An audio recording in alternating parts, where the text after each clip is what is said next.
Hello YouTube, today I have here a Hertz SPL show, a brand new Hertz series for these small and 200 euros price range. A really good subwoofer.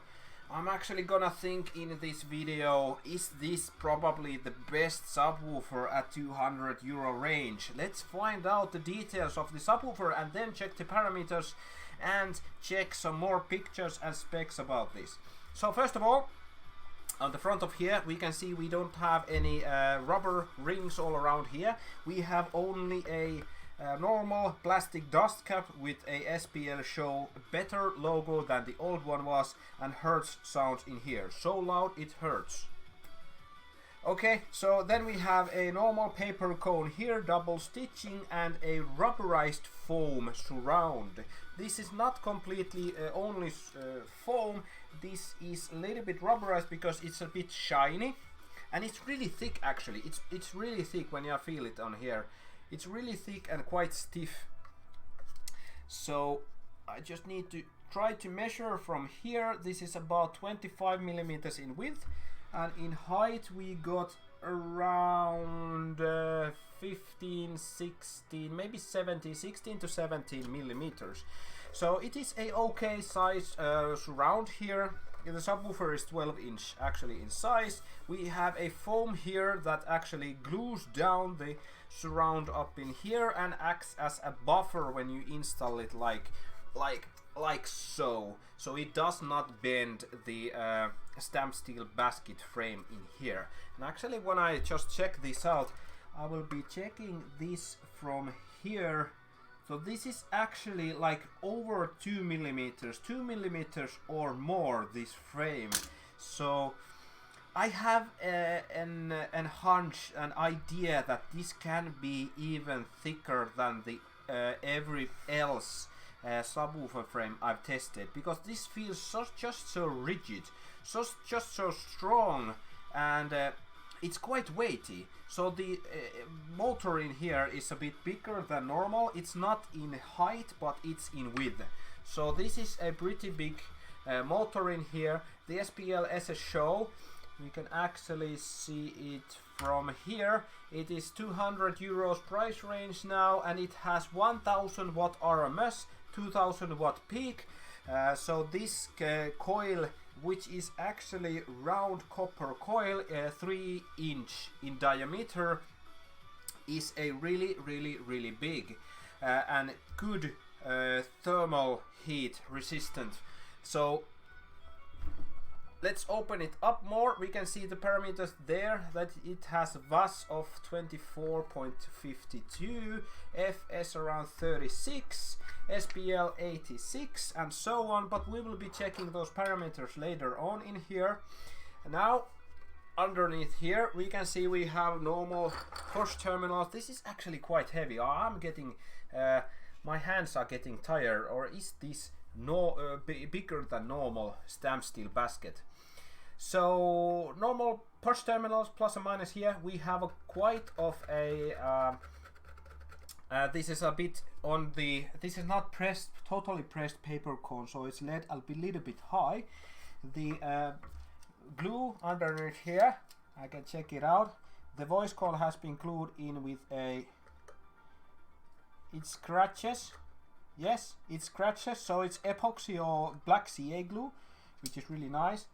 Then the outer side, I cannot actually scratch it, but maybe in here I can find these terminals and everything are glued in with a black CA glue onto the chassis. It has a, I think it has around one the spider or maybe two in a stack. But one thing to keep in mind, if you look at underneath here, hopefully I can get a video, this in video. So on here you can see that the spider actually has smaller these ribbons at the center of the voice coil, at the near the voice coil, and on the outer side it widens. It goes a little bit bigger. So this is, I think this is called let's say a progressive spider. So it is smaller the bumps are a little bit smaller on the center, and then it widens and gets bigger and bigger and bigger. Gets a nice spider for this price range, and they are actually still quite stiff. Now I tested this with a I've driven it in a little bit. It is a bit high FS now, but it did a quite nice excursion, as you can see on the video here, and it only took like 4 amps when it did it. Though the frequency I was playing was over 30 Hertz, so I did not play like 21 Hertz or anything like that. I played a little bit higher the notes when I drove it in. But if I press it here really hard, it still is quite stiff, and the toppers, this upper surround here does not deform when I'm pushing as hard as I can in here. So this is a quite beefy and strong subwoofer so far. I'm kind of liking this. I'm actually starting to think that if this is a best for the price of 200 euros. 40mm motor with a 220mm normal ferrite rings. Then we have around 8mm, maybe 8 or 9mm top plate, and a 8mm back plate, and a little bump down in here to allow a bit more excursion. Now, as I said, the voice coil was round copper, and it is glued with a black CA glue. So that's about it on the exterior parts of the subwoofer, and then just let's check out the parameters, what I can get with my DATS V2 here.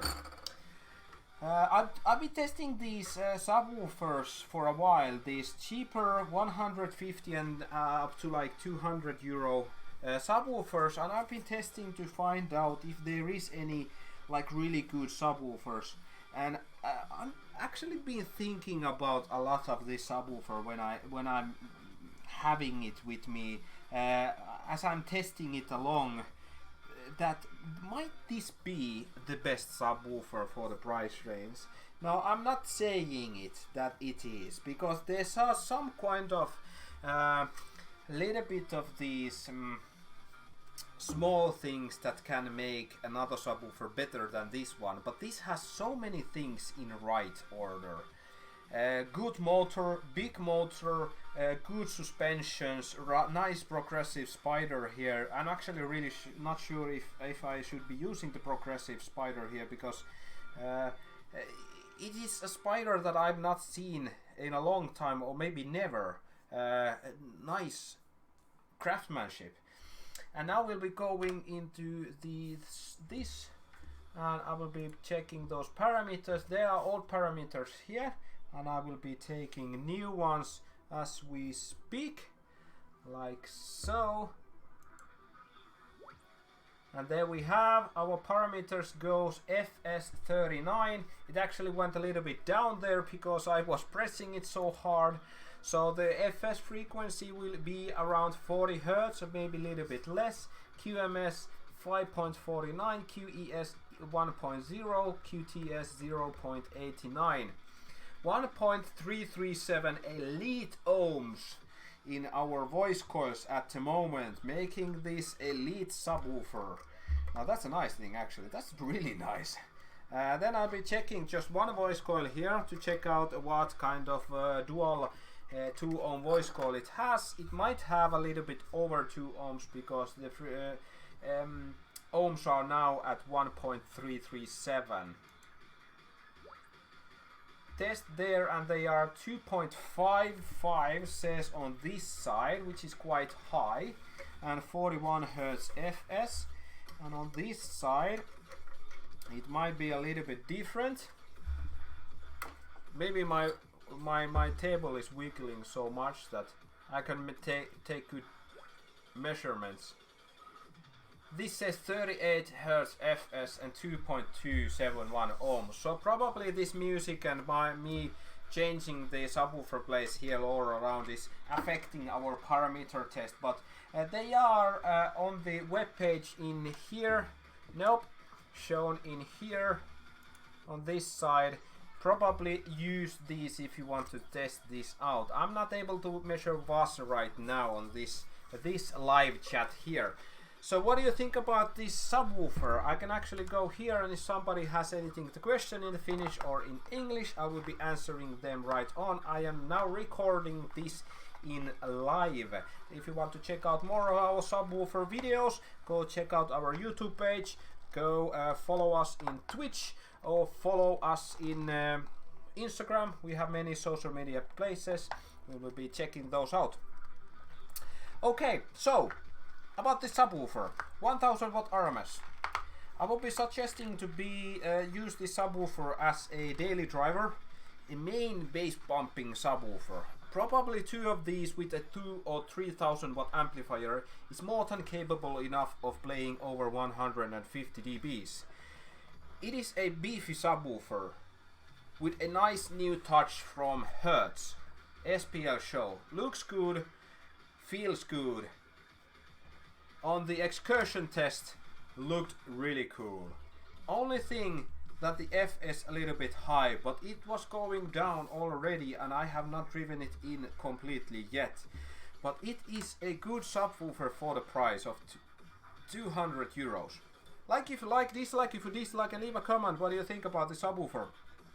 Do you have one of these? Is this the best 200 euro subwoofer that there is around right now?